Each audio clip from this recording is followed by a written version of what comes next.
Hi, in front of me is Samsung Galaxy Tab S9 FE, and today I would like to show you how you can connect it to a printer.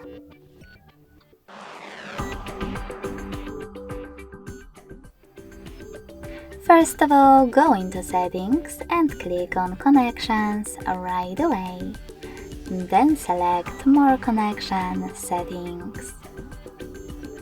Following that, click on Printing, tap on Default Print Service, and wait. Your device is now looking for a printer. When it finds one, it will connect to it right away. If you want to use different service, tap on this switcher to disable the default one. Go back.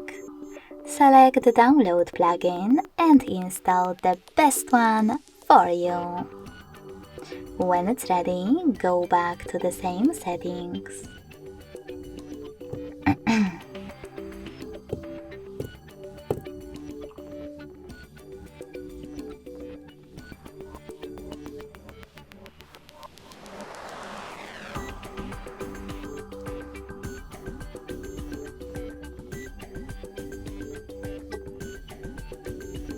Lastly, click on your new service and wait as well. Thanks so much for watching. If you enjoyed this video, don't forget to leave a like, comment and subscribe. Bye!